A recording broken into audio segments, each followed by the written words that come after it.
Eisenhower Fellowship. How was the experience? Thank you very much. It was very good. It's a very temporary moment that we are living in because we have suspended our debt payments, and our quality of life has dropped drastically.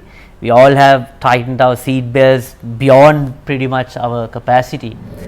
There was a deadline or some kind of hope about getting an IMF loan by the end of 2022, but still there's no agreement. How long this will take? How long it will go on? So around IMF decision will depend on one main concern, not a concern, one main precondition, if I were to say that. That is,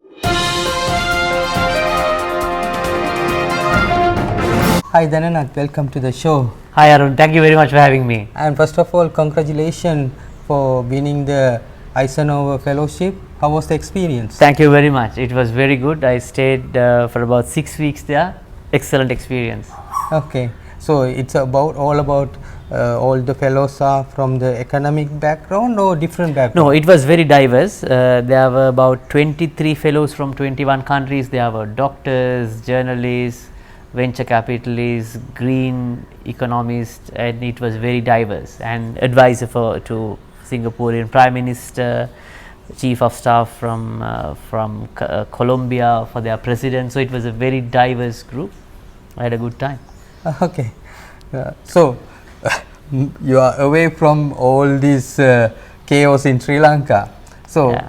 coming back, is there any improvement in Sri Lanka? Sri Lanka, I mean, the living condition earlier than the long fuel queues and about 6-8 hours power cuts, it is somewhat now manageable. 2 hours power cuts and you have a fuel quota, but it doesn't really reflect, in my view, that things have become better, because it's a very temporary moment that we are living in because we have suspended our debt payments, and our quality of life has dropped drastically. We all have tightened our seat belts beyond pretty much our capacity. So this cannot move without reforms. We can't live like this forever. It's just that we need to do the adjustments. So overall, for the surface level, maybe you can see some level of improvement, but in my view, it is just as it is. It is just because we have cut down consumption and all that. What we see, we don't see a lot of shortages, but actually what have done is we have cut down our consumption. Dhananath, now there was a deadline or some kind of hope about getting an IMF loan by the end of 2022, but still there's no agreement. How long this will take? How long it will go on? So around IMF decision will depend on one main concern, not a concern, one main precondition, if I were to say that. That is agreeing with our creditors how much debt relief that they can provide us. It can be in debt world called haircuts. That means you are basically reducing the debt that you have offered to that particular country, or whether you are reducing the interest rate, or whether you are extending the maturity period, or a combination of all of it, or different creditors may offer different options. Some may agree to give a haircut, some may sometimes give only extension, but depending on all how they have invested and all depending on their calculation, but generally they all agree on a common condition, and that's why it takes a little time to come to a common agreement. So only if we agree on that, only the IMF money will come, because already we have agreed with the staff level, and now the IMF money to come, we have to agree with the creditors. So now we are in the process of negotiating with creditors. So we still couldn't come to an agreement because there are so many parties. There's India, Japan, China as bilateral creditors. There are private creditors where companies like BlackRock and private ISB bondholders who are there. There are multilateral agencies like World Bank, Asian Development Bank, IMF. They are there. So we have to come to an agreement with all three categories. And on the bilateral section, some of the members are the members of the Paris Club. China and India are not members of the Paris Club, so they all have to somehow agree together on one level of debt relief, and at the same time it should also somewhat satisfy the IMF debt sustainability level. Basically, you measure it on the debt to GDP and what is the proportion of your revenue that you have to commit for your debt repayments. So, depending on all that, we have to come to an agreement with the debt restructuring. When we come to some level of debt restructuring agreement, definitely the IMF money will come, but I must say IMF is just a sideline event, because $2.9 billion is it's just nothing for 4 years. So, what we need to do is, what we have always been saying is, we have to restructure, reset our economy. Without that, we can't move forward. Dhananath, but there are reports saying China is not agreeing for the debt restructuring, because there are several parties, but China's name often come up, and also India's names also comes up. But recently I saw a statement that India gave a green light to go ahead with a debt restructuring. What is actually the position? Yeah, Arun, since I am not representing the government, I may not know what is going on with the debt talks, but general guideline is, Arun, no one really wants to restructure debt, because imagine I borrow money from you and I am coming and say, look Arun, I can't pay the money that I borrowed from you. You are definitely not going to happy about it, because we both mutually agreed that you borrow money, I borrow money from you, and I will repay with an interest at a agreed time period. Now I have violated the agreement that we had as countries, as private bondholders for international creditors. So when that happens, and also imagine if you give me, you say, okay Dhana, you are my friend, I will give you I will give some relief for debt. Your friends, those who also you have borrowed money from you, will come up with the same thing if they got to know that you have given me a special treatment. It is not like a personal relief, this is a country to country, so you have to be responsible for your voters, for the people, because when country to country lends you money, it's not, that's their people's money, so they have to be very responsible and transparent about it. So in case of China, they have also borrowed money for so many other countries, so if they give a relief for us, they will hopefully, but that will set up a precedent to rest of the countries also what they are going to do. They have invested, given money for a lot of African countries, some other Asian countries, so they all will come on after 2-3 weeks and say, look, we also can't pay the debt because we are also having a difficult time. So then China will be in trouble, because they are still a developing country and they also have their own issues internally. Same for India. So what will happen is, of course, they both will agree, some countries will give some level of debt relief, some will give like a little bit of more time than what we agreed.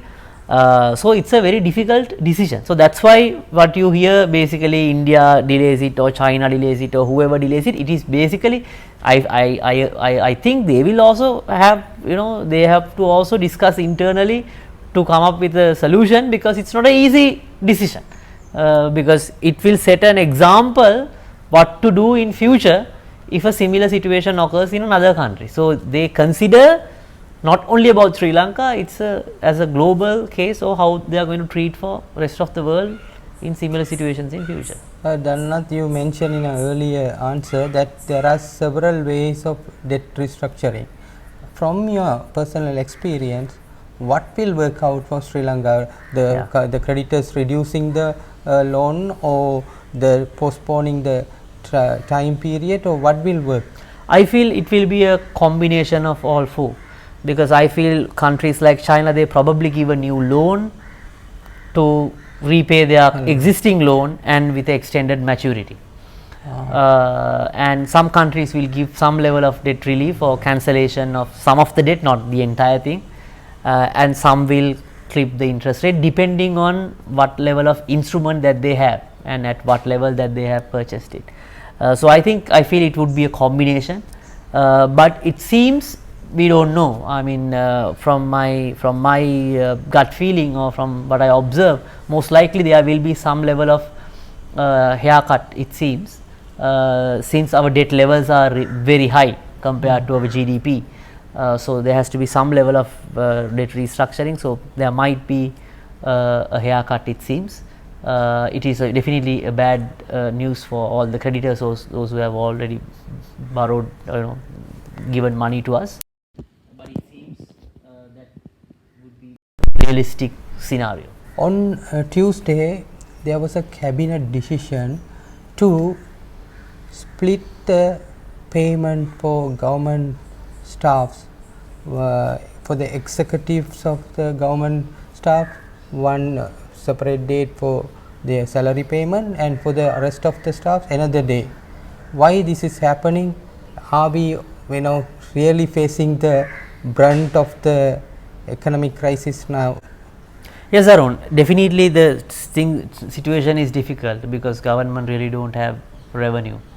So that's one reason why they have increased the taxes, and they have massive expenditure programs which we really can't afford. So as a result, of course, they have to also fasten their seat belt.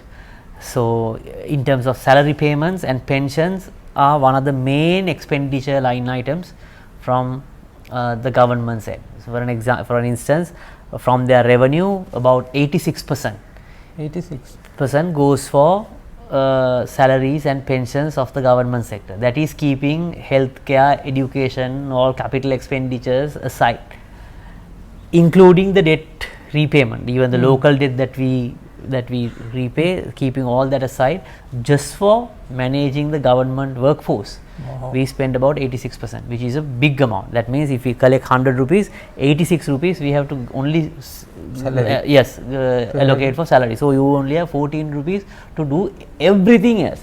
So to match that, you have to again borrow money. Otherwise, you have to increase the revenue. So that is the challenge. So that is probably to manage the cash flow. Probably they have split it to two, because otherwise when you do all the payments, it will go in single day. It would be difficult to manage. But definitely we have very high expenditure programs. Definitely we have to cut it. And we have about 1.5 million government workers, which I think is too much, which is one of the highest in the world. One out of every 16 citizens is a government worker. It's about 1 to 177 ratio is in India, 1 to 113 in Pakistan. So it is too heavy for a small country like us. We can't really bear the cost of a very big government workforce.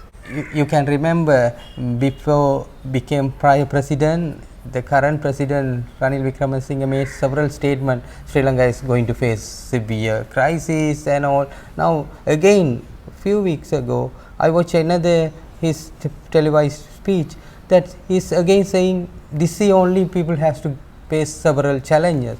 So the people, especially middle class and below, they are suffering a lot.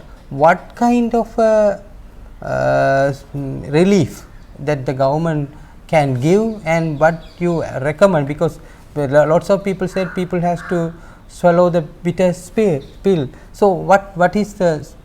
Yeah, so definitely. So the general, or like the context is, Arun, it takes about 8 to 10 years to really come back to the same real wage that we have already lost, because economy is contracting at 9% last year, and it will, the predictions are it will contract this year by 3%. So to catch it up in moving forward, it will take quite a long time.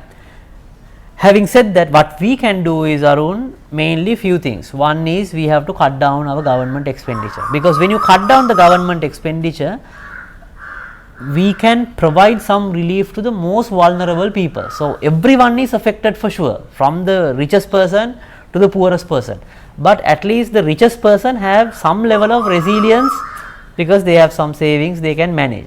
But the most difficult person would be the poorest person or the poorest segment. So basically, when we cut down expenditure, we recommend that establish some level of social safety net as cash, because rather than no point giving them 10 kilograms of rice, 1 kilogram of dal, you give them cash. So then they have the freedom to choose what they want. If they want to cut down one meal and invest on education, they have that choice. If you just give like one pack of rice, they don't have choice. They only have the choice of eating that rice. So, on a cash basis, give them some relief. Now they are only giving 5,000 rupees and the main allocation is about 50 billion rupees. Our petroleum corporation loses about 200 billion rupees for a quarter, and for Samurdhi entire year we are only allocating 50 billion. So, it is not at all adequate. So, basically you have to strengthen them, and Samurdhi is also a very mistargeted program. Those who are supposed to be in the Samurdhi program are not in the Samurdhi program. Those who are should not in the program are in the program. So, we have to basically do a retargeting and do that. That is number one. Number two is we have to cut down expenditure. For that, most of the expenses are coming from state owned enterprises losses. So, we have to restructure them. Some may have to privatize, some may have to bring it to a Temasek model or a consolidated company.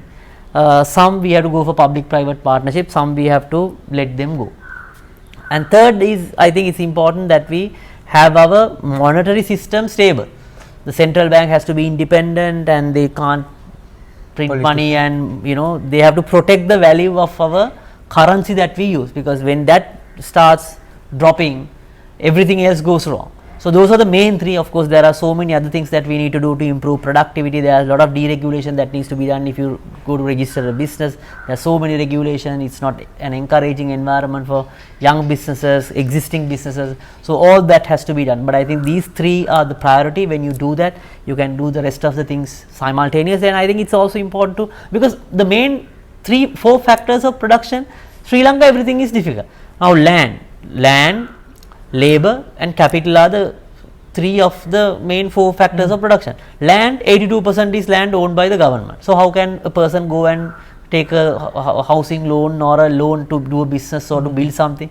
That is the issue. Labor, there is a massive issue, because you have to pay so many things, and there are so many labor regulations, which is difficult. Capital, it is the same. You have interest rates at 30%, but of course, it is because of inflation. But it is very not easy to get a loan, and because the system is not enhancing people to work and do things. So, that is the challenge. So, those are the main reforms that I recommend for us to move forward. Dhananath, my final question. Now everybody knows Sri Lanka's economy is in a very bad situation, but you recently came from USA. You know that the global economy is also on the recession path. So, what are we going to expect this year? What will happen? Yeah, so the global economy is also unfortunately in a difficult time. So, this year we have to expect a little bit of a difficult time Sri Lanka, but I think we can also look at positively. Difficult times, only the difficult things teach us a lesson to us. So, this is a good year for us to do the reforms, the difficult ones. So, I think this year can be the turnaround year for Sri Lankans, because we all agree, as you said, if there is no definition requires to show that Sri Lanka's economy is going through a bad period, and all Sri Lankans experience it, and we all Sri Lankans know what we have been doing for the last 60-70 years. So, of course, that system cannot sustain anymore. So, this is a good year that will change those systems. Government have been doing businesses for, I mean, as far as we remember. So, let us get the private sector engaged, let us have those regulatory framework, let us have that deregulation going, and then country will prosper. So, I would like to end it in a positive note that it is a difficult year, but difficult things allows us to do which seem impossible at one point, and doing impossible things is possible when times are difficult. Thank you very much, Dhananath. Thank you, Arun. Thank you very much.